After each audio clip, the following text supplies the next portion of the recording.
Marcos capítulo 4, versículo 21 até o versículo 25. Jesus também lhes disse: será que alguém traz uma lamparina para que seja colocada debaixo de um cesto ou da cama? Por acaso não a coloca num lugar em que ilumine bem? Porque não há nada oculto, senão para ser manifesto, e nada escondido, senão para ser revelado. Se alguém tem ouvidos para ouvir, ouça. Então lhes disse: prestem bem atenção no que vocês ouvem. Com a medida com que tiverem medido, vocês serão medidos. E mais ainda, lhes será acrescentado. Pois ao que tem, mais será dado. E ao que não tem, até o que tem, lhe será tirado. Oremos. Senhor, diante da Tua presença, nós estamos nesta manhã linda, Senhor, nesse dia tão bonito que o Senhor nos concedeu. As lutas e as adversidades vêm sim, mas graças a Ti que nosso coração sempre será dependente de Ti, em todo o tempo. Obrigado, Senhor, por tudo. Obrigado até mesmo pelas lutas. Obrigado até mesmo pelas oposições, até mesmo pelas adversidades. Porque é através dessas coisas que nós somos forjados e somos fortalecidos. Que essa palavra do Senhor esteja entrando em nossas mentes, em nossos corações, e trazendo luz, entendimento para cada um de nós. Nós estamos, Senhor, interessados em viver uma vida cristã digna de honrar o Teu nome. E autêntica, ou seja, sem burlar o sistema, mas trazendo a verdade da Tua palavra e do Teu reino para nós. Que o Senhor nos ensine e nos ajude na nossa pequenez e nas nossas falhas, a chegarmos, Senhor, à grandiosidade e à perfeição do entendimento das coisas que vêm do céu. Caminha conosco, Senhor, nesta manhã, em nome de Jesus. Amém. Amém. Ô, Natália, eu deixei 2 imagens no final, você viu? Mostra a primeira para a gente, por favor. Você aí daí que está não vai ver, mas à noite eu vou ver se eu consigo colocar para vocês. Consegue colocar aquela primeira imagem? Vocês estão vendo aí? Será que dá para ver? Dá para ver? Conseguem ver? Esta é a candeia. Vocês já ouviram falar da candeia? A parábola da candeia? Essa versão que a gente leu aqui no texto, ela diz lamparina, né? Os irmãos que estão aqui, se puderem, dá uma olhadinha para... Ah, melhorou? Olha aqui, ó, na tela. Vai ficar mais fácil para vocês que estão aqui na frente ver. Ó. Olha aí. Ficou melhor, né? Candeia. Isso é uma candeia. É uma peça feita de cerâmica, de barro, né? Ela tem, naquele buraquinho ali, ó, de trás, é que se coloca o azeite, enche essa lamparina, essa candeia, e ali na frente, onde está aceso, é um pavio que fica embebedado no azeite. Essa é a candeia que Jesus está falando nessa pregação. Exatamente assim. Isto é uma réplica dos tempos da época de Jesus. A candeia, ela cabe na mão de um homem. É assim, cabe nas mãos de um homem. Ela é pequena. E a candeia era a iluminação da época, não havia energia elétrica, obviamente. Então, havia alguns tipos de candeia. Numa casa bastante pobre, havia uma só candeia. E, geralmente, eles não tinham muitos cômodos numa casa muito pobre. Então, eles colocavam uma espécie, como se fosse uma haste que saía da parede, ok? Que ficava numa parte alta. Como a gente coloca aqui a caixa de som, imagine que se a gente tivesse ali uma haste saindo e você colocava em cima, amparada, aquela candeia ficava em cima, no apoio para que essa luz dessa candeia, dessa lamparina, pudesse iluminar bem o lugar, né? E essa haste, este apoio, Jesus chama de velador. Você também já deve ter visto essa palavra na Bíblia, em algum outro texto. O velador é o lugar em que se ilumine bem, que aqui, nesse texto, no versículo 21, está dizendo, será que alguém traz uma lamparina, a candeia, para que seja colocado debaixo de um cesto ou da cama? Por acaso não o coloca num lugar em que ilumine bem esse lugar? A versão, a revista e atualizada, ela fala velador. E algumas casas também mais ricas, elas tinham uma estrutura como se fosse um pedestal, um lustre, né?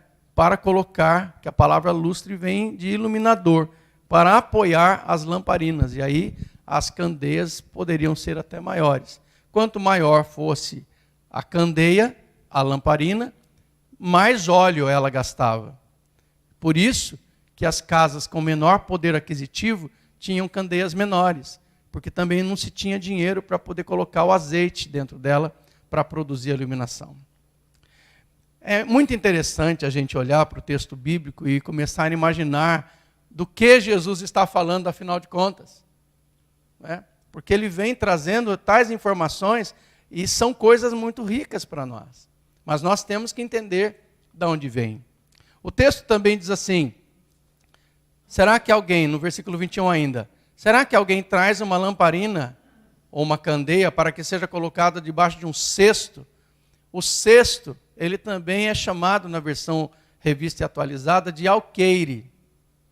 Alqueire para nós é um pedaço de terra, ok? Mas olha o que é alqueire, põe aí, Natália, por favor. Isso é um alqueire. Esse é um alqueire.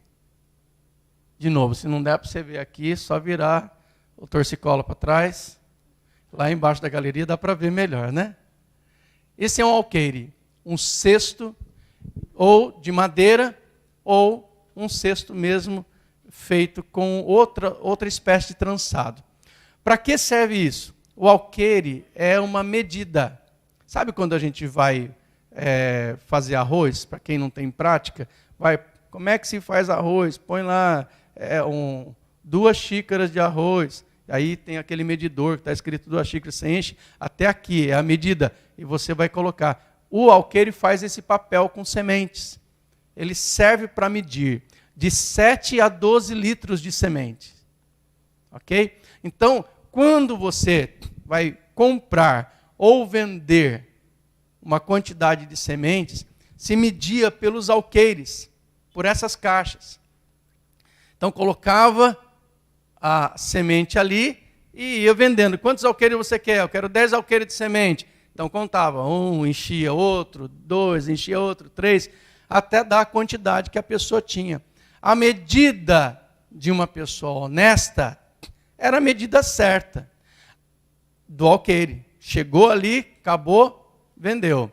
A medida de uma pessoa desonesta era mais ou menos cheia, era mais para menos, porque ele estaria ganhando mais, vendendo menos. A medida de uma pessoa generosa era de encher e não ficar passando a mão para poder ser exatamente aquilo. Vamos deixar passar mais um pouco a generosidade da medida.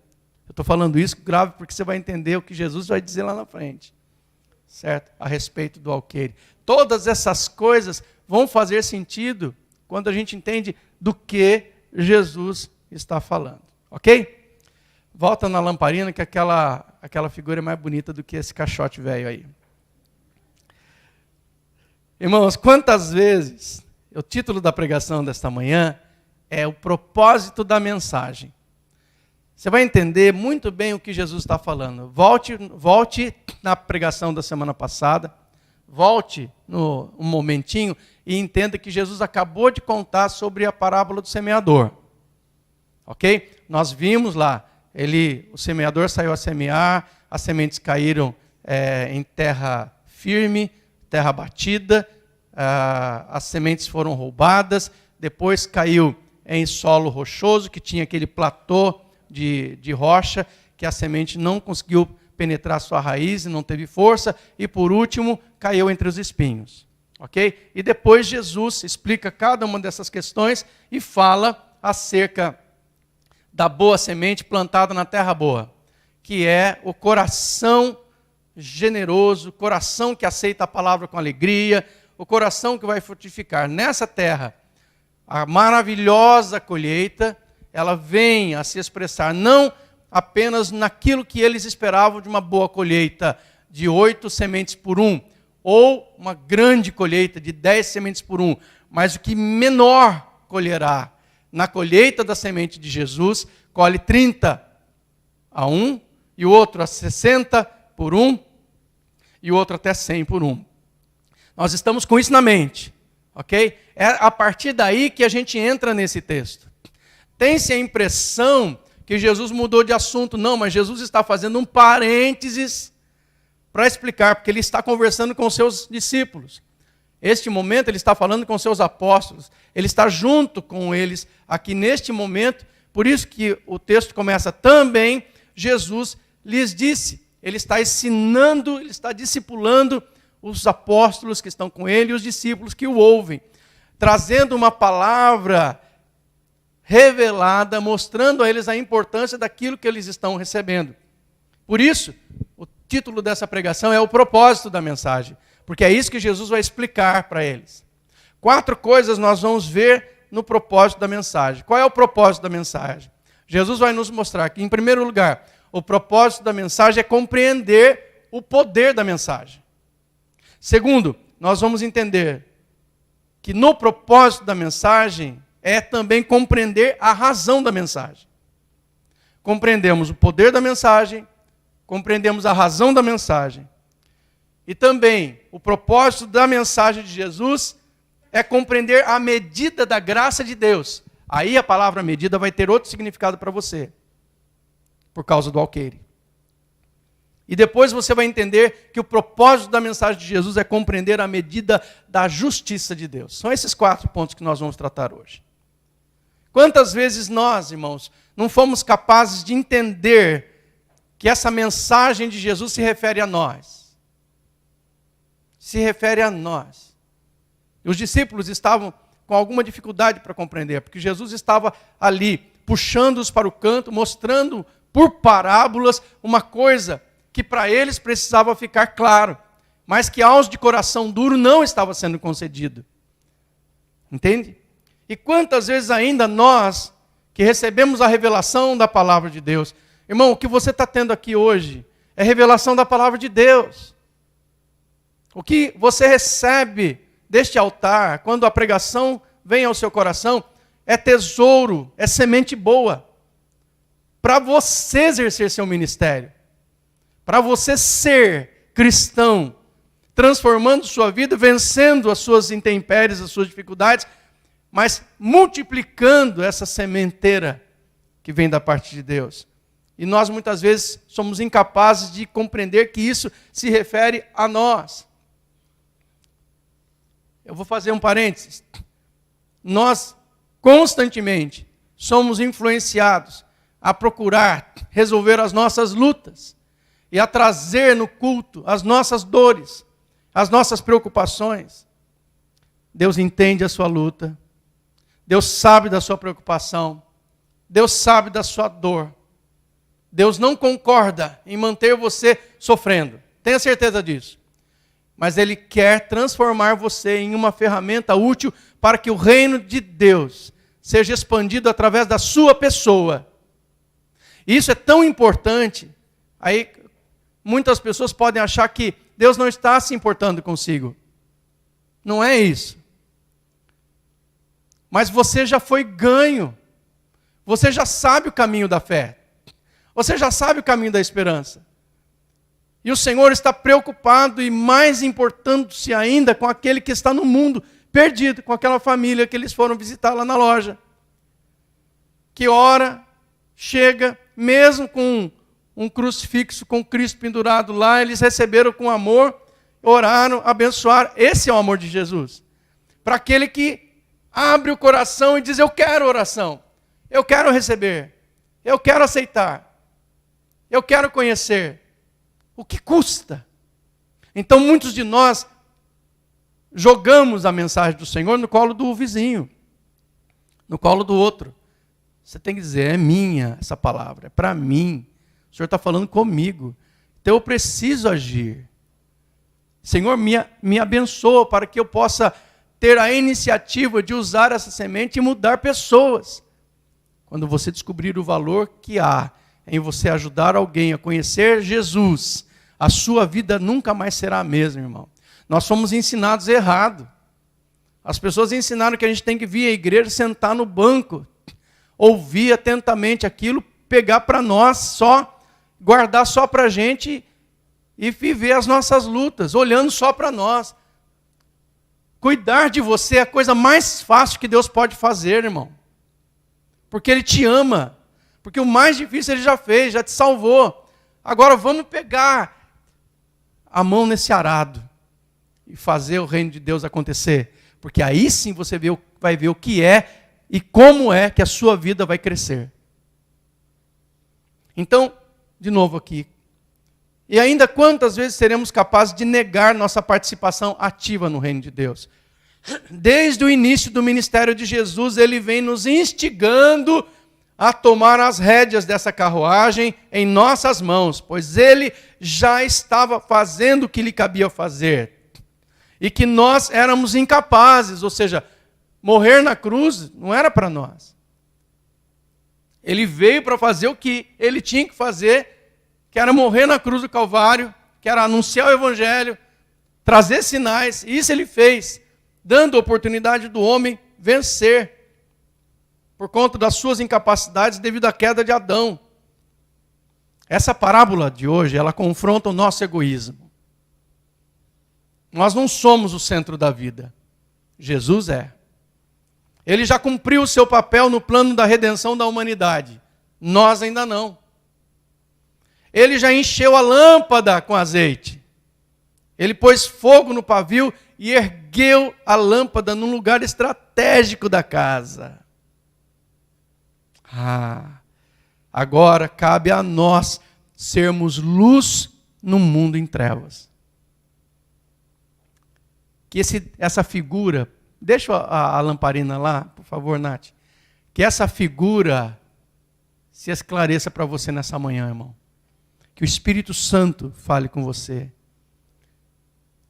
Jeremias 33:3 fala assim: chame por mim e eu responderei, o Senhor está falando. E lhe anunciarei coisas grandes e ocultas que você não conhece. É isso que nós estamos buscando na palavra. A revelação daquilo que está oculto. A revelação daquilo que está escondido. Então, para entendermos o propósito da mensagem, primeiro é importante compreender o poder dela. Versículo 21 está dizendo aquilo que Jesus falou. Será que alguém traz uma lamparina para que seja colocada debaixo de um cesto ou da cama? Por acaso não coloca no lugar em que ilumine bem? Então, a candeia era de fato uma lamparina feita de cerâmica, como nós estamos vendo. O cesto trata-se então do alqueire, que nós já vimos. O velador era a haste, para levantar a candeia, iluminando a casa no local importante. Agora, a retórica é quando você faz uma pergunta óbvia, que já tem resposta nela própria. Então Jesus perguntou: será que alguém traz uma lamparina para que seja colocada debaixo de um cesto? Então a resposta da pergunta dele é óbvia: não. Porque ninguém põe uma lamparina, ainda mais acesa, debaixo de um cesto, o que seria o alqueire. Imagine, você está aqui com a lâmpada, aquele cesto ele vai cobrir completamente. Um local onde tem fogo e não tem oxigênio, o que acontece com o fogo? Apaga, ele é sufocado. Ok? Então, é como se você colocasse numa pequenina lâmpada, cabe na mão acesa, um alqueire que vai caber 7 ou 12 litros de capacidade de semente, você vira em cima. Jesus está mostrando essa figura. Será que alguém pega uma lâmpada, uma candeia, e põe sobre ela um alqueire? Não. As camas daquela época eram feitas de tecido trançado. Eram como os pequenos colchonetezinhos, que as pessoas geralmente enrolavam e deitavam no chão. Quando não tinha, quando eles tinham uma condição melhor, eles já faziam uma estrutura de madeira e desenrolava aquele colchonete em cima daquela estrutura de madeira para dormir. E também eles usavam este lugar como se fosse um sofá nosso hoje, naquele ambiente. Então eles sentavam ali na cama, fofinho, para poder ficar. E embaixo ficava o espaço vago. Será que alguém coloca uma candeia embaixo da cama? Ou permite que essa luz, essa candeia, fique embaixo do alqueire ou do cesto? Então, essa retórica, essa pergunta óbvia, ela vem como um empurrão no sentido dos seus discípulos. Se fosse o Gildo, ia dizer para eles: acorda para a vida, meu. Olha o que vocês estão fazendo. Olha quem vocês são. Olha o que nós estamos fazendo aqui. Deem mais atenção. Jesus acabara de trazer a eles uma palavra tão poderosa que eles não deviam jamais ficar inertes depois de perceberem seus significados, que era a semente, a parábola do semeador. Afinal de contas, olha só, dos que menos colhem, colherão espantosos 30 por 1. Mateus reforça a ideia da mensagem de Jesus quando ele lhes diz serem a luz do mundo. Quer ver só? Vou ler para vocês, Mateus 5,14, que tem muito a ver com esse texto. Mateus 5,14, 16 diz assim, ó, Jesus falando para os discípulos: vocês são a luz do mundo. Mateus 5,14. Não se pode esconder uma cidade situada no alto do monte, nem se acende uma lamparina, candeia de novo, para colocá-la debaixo do cesto, do alqueire, mas num lugar adequado, onde ilumina bem todos os que estão na casa. Agora ele completa o raciocínio, que em Marcos não expressa. Ele está dizendo aos discípulos: assim brilhe também a luz de vocês diante dos outros, para que vejam as boas obras que vocês fazem e glorifiquem o Pai de vocês que está nos céus. Vê como as coisas vão se encaixando? Como poderíamos então nós rejeitarmos a luz que se acendeu em nossos conhecimentos e o poder que ela tem para dissipar as trevas? Essa luz é poderosa contra o mal. Essa luz é poderosa contra o inferno. A luz da palavra de Deus se acende em nós e ela vai dissipando as trevas. Você não tem que ficar receoso de estar em qualquer lugar onde você for. Assim como a pastora Vanéia falou, você emana o poder de Deus onde você estiver.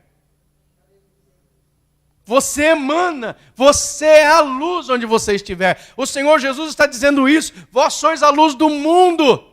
Para este mundo em trevas, vocês modificam a realidade deste mundo, aleluia. Não podemos rejeitar esta luz. Não dá para a gente ficar inerte nessa missão. A igreja é a luz.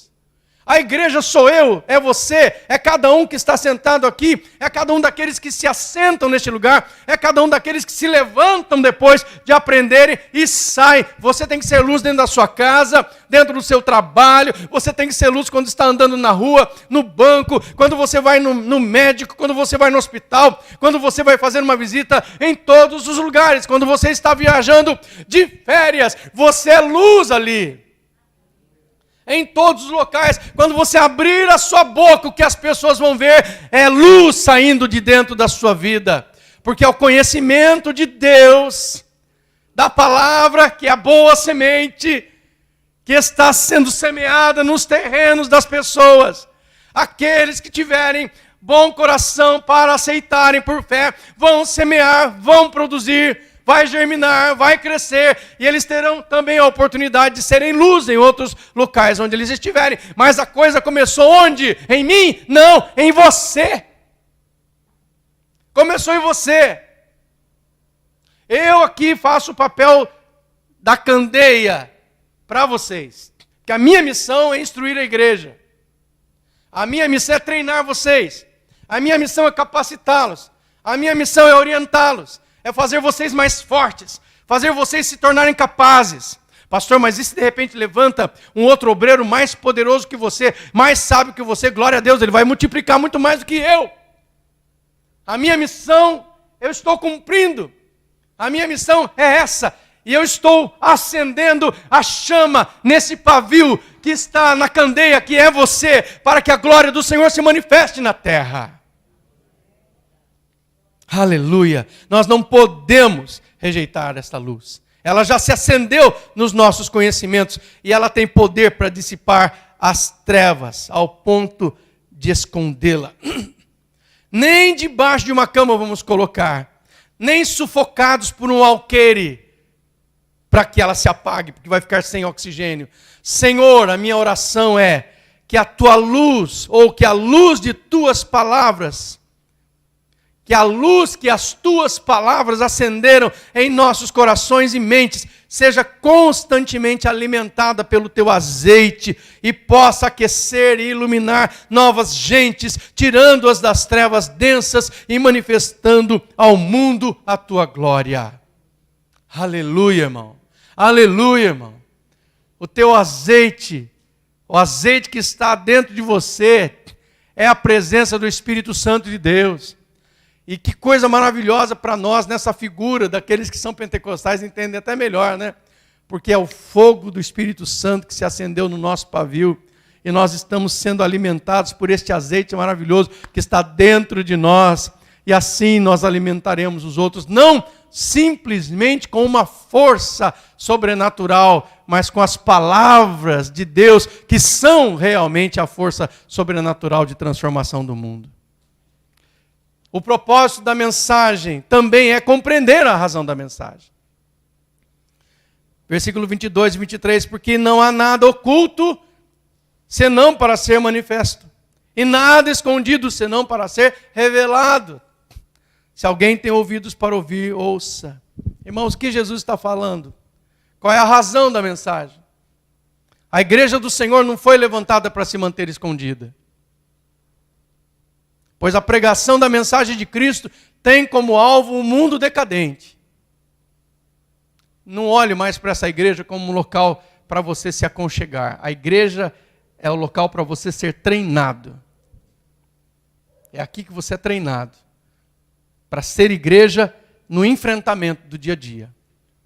Você pode estar trabalhando lá, é o teu enfrentamento. Em qualquer lugar onde você vai, é o teu enfrentamento. Lá está acontecendo o enfrentamento. Difícil. Irmã, por favor, lembre de uma coisa.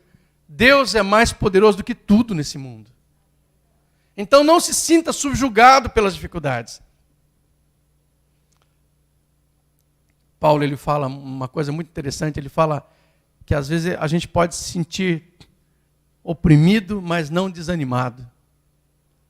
É entristecido, mas não abalado.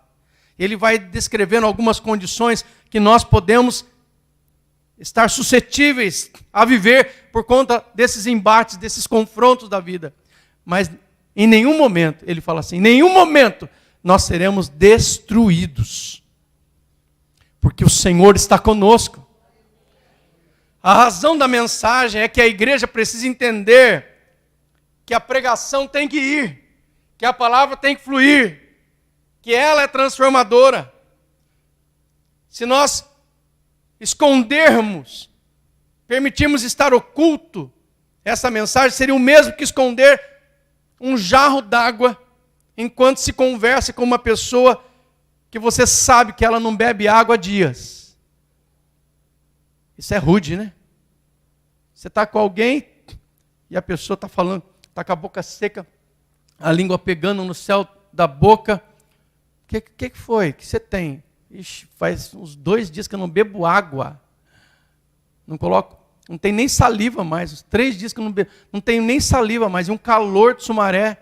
Esse calor fraquinho que acontece aqui. Imagine, você andando na Rebouças, conversando com alguém, encontra a pessoa ali, não tem nem água para suar mais, e com a língua pegando, eu estou morrendo de sede. E você conversando tranquilamente, segurando um jago cheio de água atrás, assim. Você está com sede, é? Que pena, hein? Que chato. Puxa vida. Mas olha, Deus te abençoe. E ó, aqui ó, cheinho d'água, até a boca, fresca. Meu Deus, o cara mataria e morreria por uma caneca d'água dessa. E você, olha, fui campeão agora, não derrubei uma gota no tapete. E você segurando o jarro d'água. Esconder a lamparina, a candeia, a mensagem, a igreja, é negar o direito da água a alguém sedento. Você não pode fazer isso, irmão. É isso que Jesus está falando. A razão da mensagem é saciar a alma daqueles que estão sedentos neste mundo. Enquanto os fariseus guardavam para si a profundidade da interpretação da lei, sem que o amor de Deus fosse revelado ao mundo, enquanto que as seitas judaicas gnósticas ocultavam conhecimento, restringindo o que consideravam mais elevado para si mesmos, Jesus propõe um caminho inverso deles. Jesus propõe que o que estava iluminando os seus apóstolos, os seus discípulos, iluminaria também todos aqueles que viessem às suas águas com sede de conhecimento e com o coração quebrantado. É para despejar. Aprenda para despejar. Aprenda para ensinar. Aprenda para capacitar. Beba dessa água para ter água para dar. Coma dessa semente para ter semente para semear. Frutifique, coma desse fruto para ter fruto para poder oferecer. Alimente-se para poder alimentar, mas não alimente-se para ficar com você, não beba para poder suprir a sua necessidade, não aconchegue para si mesmo. A mensagem de Jesus não é para nos fartar egoisticamente, a mensagem de Jesus é para nós distribuirmos altruisticamente, é para o mundo inteiro ser salvo. A porção que o Senhor nos deu chama-se sumaré, irmãos. A porção que o Senhor nos deu. Vamos salvar, vamos falar, vamos conquistar, vamos mostrar. Nós somos a candeia, nós somos a lamparina. Ele já nos deu o Espírito Santo, Ele já encheu e acendeu o nosso pavio. Ele já nos colocou no local onde seremos visíveis e poderemos iluminar. As trevas que estão nessa cidade hão de ser dissipadas, porque aqui existe um povo cheio da graça de Deus e pronto para falar desse amor àquele que precisa. Não vamos recolher a nós. Aleluia. O propósito da mensagem de Deus também é compreender a medida da graça de Deus. Então Jesus lhes disse, preste bem atenção no que vocês ouvem, com a medida com que tiverem medido, vocês serão medidos. E mais ainda lhes será acrescentado. Do que eu estou falando? Do alqueire. É do alqueire. Jesus continua usando as mesmas figuras. Irmãos, eu acho que nunca mais você vai olhar para esse texto e pensar outra coisa dele. Porque Jesus não perdeu o assunto. Opa, Senhor, viajou aqui na maionese. Você estava falando do semeador, e agora veio falar disso aqui. É a mesma coisa. Ele está reforçando, é o parênteses. Ele abriu um parênteses na conversa dele com os discípulos para mostrar qual é a relevância daquilo que ele está pregando. Olha isso, irmão. Novamente aparece a figura do alqueire. E o alqueire é o aparelho usado para se medir a quantidade das sementes. Preste atenção. Se em nossa avareza impedirmos nossos irmãos de obterem mais conhecimento, estaremos medindo pouco. Lembra que eu falei daquele que rouba?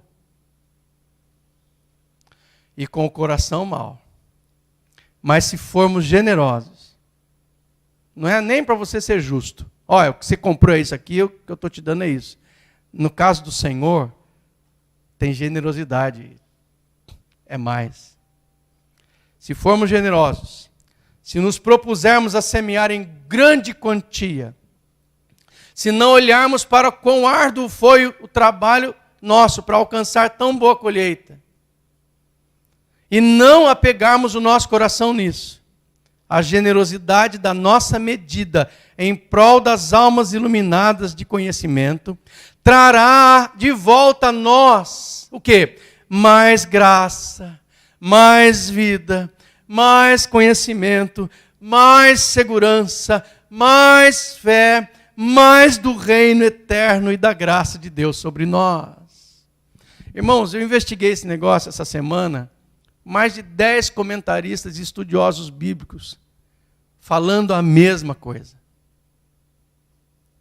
Eu falei, é isso mesmo, Senhor. É exatamente isso. É esse o teor, é esse. Não tem como fugir. Quanto mais você oferecer, irmão. Por que eu disse que às vezes você fala que você pode dizer a sua avareza, né? Ou dizer assim, isso me custou muito caro. Aquela historinha, né, do cidadão que consertou uma máquina. Eu trabalhei na Champion, papel e celulose há muito tempo, hoje nem esse nome tem. E eu lembro que na época de treinamento, me permitam contar isso, eles faziam uma história que a máquina de papel, que custa lá milhões de dólares, e ela havia tido um problema, e ninguém conseguia consertar. Os homens mais treinados da fábrica não conseguiam consertar.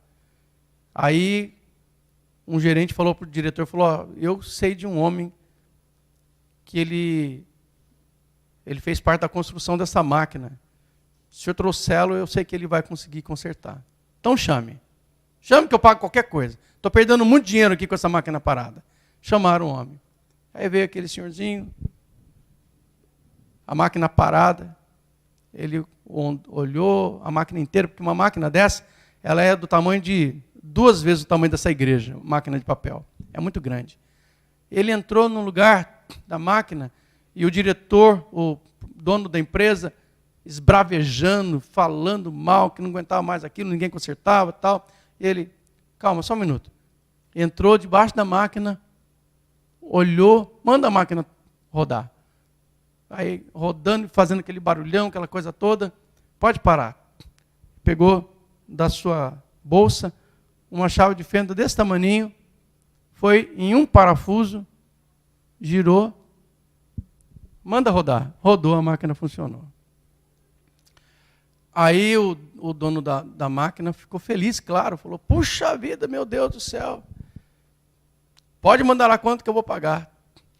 Aí no dia seguinte, ele mandou a conta. Digamos que em moeda de hoje seria 10 mil reais. Aí o homem ficou louco, né?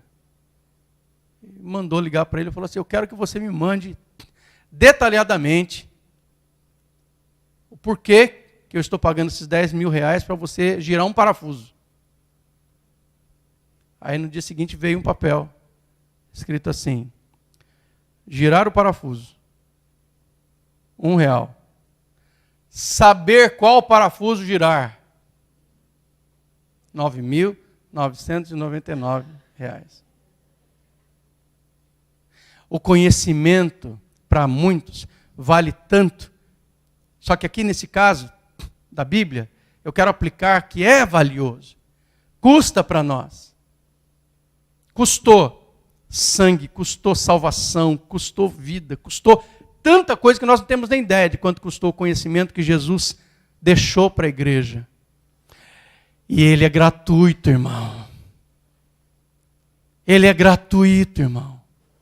Ele é para ser oferecido como semente em grande medida.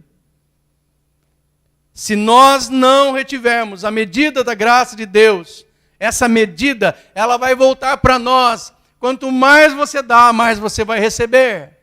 Quanto mais conhecimento você oferece, mais conhecimento você vai obter. Quanto mais graça você oferece, mais graça de Deus você vai receber. Quanto mais amor você oferece, mais amor de Deus você vai receber. Quanto mais fé você ensinar, mais fé você adquirirá. Quanto mais misericórdia você oferecer, mais misericórdia voltará para você. É a lei da boa medida da graça de Deus, irmão. E finalmente, para compreender o propósito da mensagem de Jesus, nós temos que compreender a medida da justiça de Deus. E finalmente, versículo 25, Jesus está dizendo, pois ao que tem, mais será dado, e ao que não tem, até o que tem lhe será tirado. Ao que despreza o ensino, cabe o juízo. Simples assim. Já ouviu a expressão lançar pérola a porcos? Porcos não sabem o que são pérolas, não sabem o valor disso. Nós temos que pregar o evangelho a toda criatura. Mas observe a frase bíblica. É importante pregar o evangelho a toda criatura. Quem crer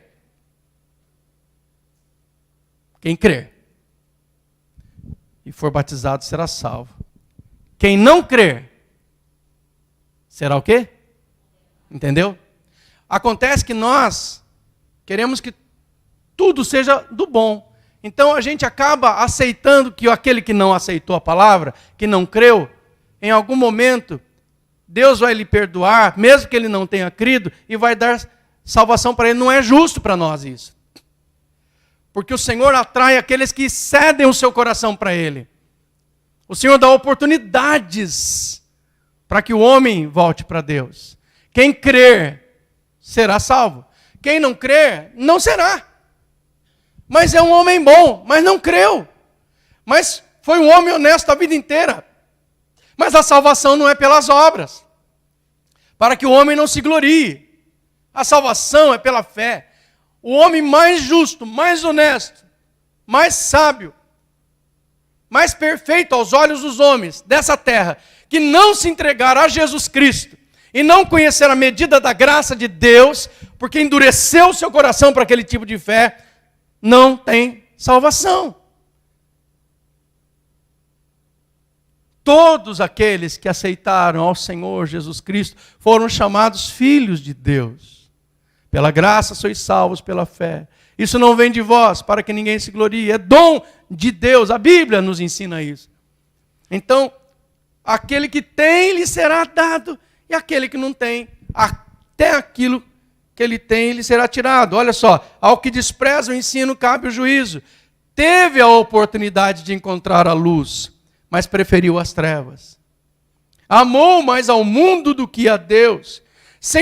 Irmão, sentiu o perfume do pão e do vinho postos à mesa do Cristo, mas preferiu as moedas da cobiça humana.